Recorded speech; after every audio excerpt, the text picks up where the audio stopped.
사막의 모래바람이라는 제목으로 제가 오래전에 적었던 글을 좀 요약해가지고 한번 읽어보겠습니다. 2003년 미군이 이락에 도착해서 며칠 지나지 않았을 때입니다.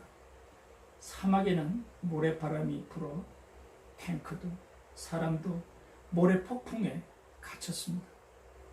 세계 언론은 말세에서나 볼 거대한 모래폭풍이니 성경에서나 접했을 만한 일이라고 호들갑을 떨었습니다. 1870년 초 현대건설이 주베일 산업항 공사를 수주했고 1878년 2월 제가 사우디아라비아 동쪽 해안가에 위치한 주베일 하우징 건설 공사장에 도착했을 때도 사막 저쪽에서 모래바람이 불어왔습니다.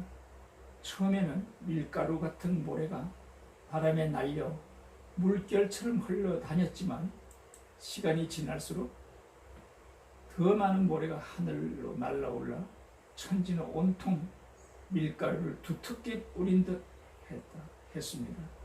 불과 50여 미터 앞에 인접한 공사장의 막사도 모래바람에 가려서 모습을 감추었습니다. 실내는 물론이고 음식이나 입속에서도 모래가 부시럭거렸습니다. 시원한 바람과 함께 시작한 모래바람은 3월 후반에 접어들면 공기가 달아올라 온 천지가 뜨거운 모래 지역으로 변했습니다.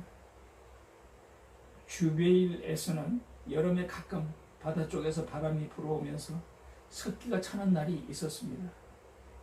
그런 날은 아침에 일어나서 바깥에 나오면 숨쉬기조차 힘들었습니다. 저녁에 숙소로 돌아와서 샤워를 해도 에어컨 바람 앞에 나서기 전에는 시원하지도 않았습니다. 일이 많아서 격주로 쉬었습니다. 더위도 힘들었지만 두고 온 가족 걱정에 마음은 좌불안석이었습니다. 여름철 6개월여 동안 온갖 자연이 주는 시련에 당금질 당하고 9월 말이 되어 사막의 더위가 한풀 꺾이면 모두들 한 차례씩 감기 몸살 같은 원인 모를 풍토병을 앓았습니다. 사막에서 1년을 버티고 나면 25일간 휴가를 얻어 귀국길에 올랐습니다. 시련을 극복했다는 자부심과 다시 만나게 될 가족과의 재회에 대한 기대로 마음이 설레었습니다. 다낭 국제공항에서 한국행 비행기가 뜨는 날은 탑승 투숙을 하는 한국인 근로자들로 북새통을 이루었습니다. 모두들 가족에게 줄 선물 꾸러미로 가방이 부풀러 오르고 승객이 지참할 수 있는 화물 규정을 넘어서 추가 탑승료까지 물었습니다. 북새통 속에 가방을 붙이고 한국행 비행기 탑승 대기실로 옮기면 근처에 가족을 동반한 승객의 애기 울음소리와 애기 엄마의 애기 달래는 목소리가 들렸습니다. 처음에는 어디 다른 별나라에 온 것처럼 그 목소리가 낯설기조차 했지만 연이어 솟구치는 나를 기다리고 있을 가족 생각에 목이 메어 얼굴을 돌려야 했습니다. 비행기에 함께 오르면 곧 어수선함이 정돈되고 기내 방송으로 이제부터 여러분은 한국의 법률을 적용받는다고 경고성 안내 방송을 했습니다. 혹시나 탑승객 중에 과음이나 실수가 있을까봐 염려해서 이런 방송을 하나 했습니다. 12~13시간의 비행시간 동안 몇 차례 식사와 함께 대부분 시간은 영화를 보거나 잠을 잤습니다. 사우디에서 받는 급료를 3개월만 모아도 서울 변두리에 있는 작은 집을 살 수가 있던 시절이었습니다. 귀국행 비행 속도는 900km였지만 느리게만 느껴졌습니다. 1년을 그렇게 애타게 기다리던 가족과의 다시 만남은 떨어져 있었던 시간만큼이나 갈등도 함께 했었습니다.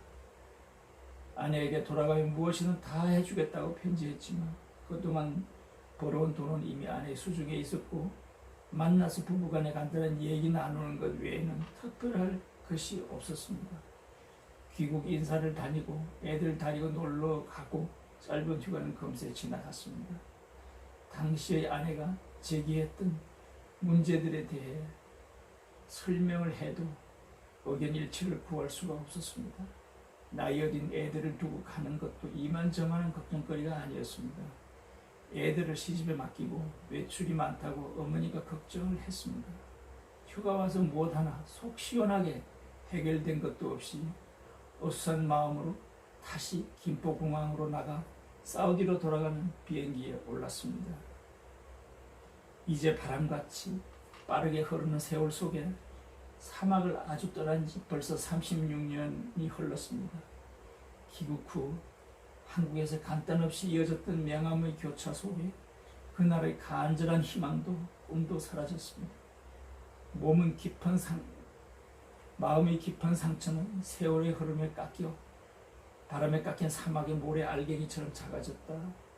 하지만 매년 3월이 되어 황사가 불어오면 마음 깊은 곳에 가라앉아 잠자던 티끌 같은 아픔들이 파편으로 바람에 날아올라 핏빛이 되어 마음에 내리는 것을 어찌할 수가 없었습니다.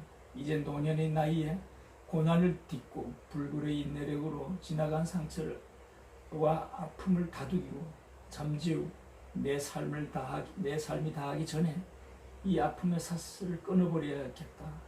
가지 않은 길에 대한 미련에서 벗어나서 제3의 나이에 새로운 것을 익히고 성취하기 위한 나의 목표를 위해 최선을 다하겠다. 작은 기쁨에도 만족하고 상처받은 사람들의 희망이 될 수 있도록 이해와 평화로 나를 구하고 성취의 역사를 다시 쏘도록 노력해야겠습니다. 오늘은 토마스 하디의 테스에 대해서 이야기하고자 합니다.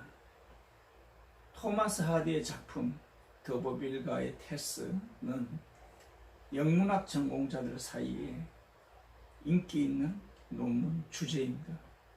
이 작품이 발표된 1891년 당시 급속하게 변화하는 영국 농촌 사회의 문제점을 날카롭게 지적한 당시 시대를 대표하는 정전입니다.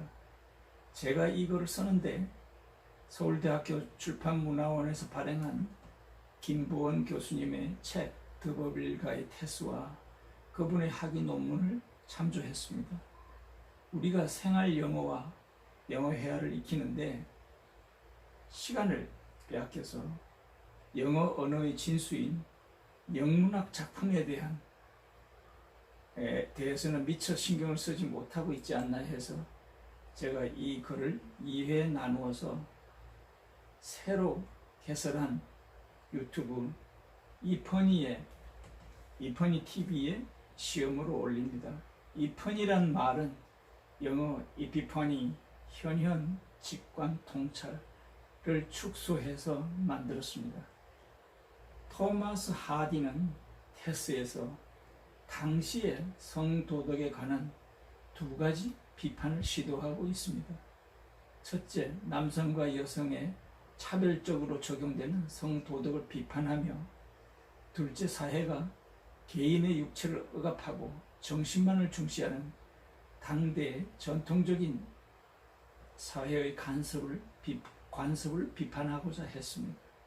그는 엔젤과 같이 이상주의에 따라 살아가는 인물들의 실패를 통해 기독교나 그 밖의 어떤 관념적인 신조도 본래적 생명의 원리에 대한 왜곡이며 따라서 인간을 구할 수 없다는 것을 말하고자 했습니다.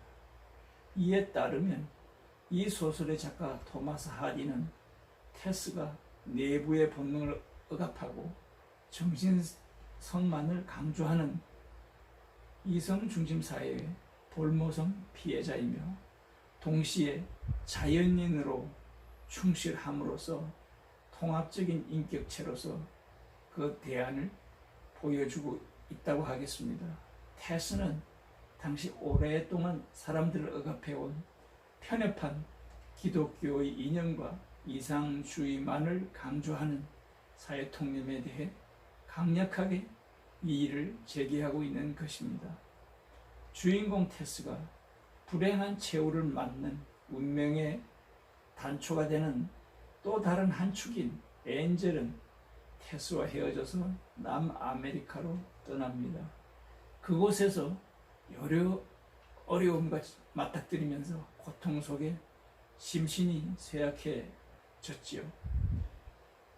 이상주의자인 엔젤은 평소에는 진취적인 지식인으로 통하지만 테스의 불행이 자신의 문제로 다가왔을 때는 하루아침에 전통적인 기독교 가치관으로 돌아가 테스를 용서할 수 없게 된 것입니다.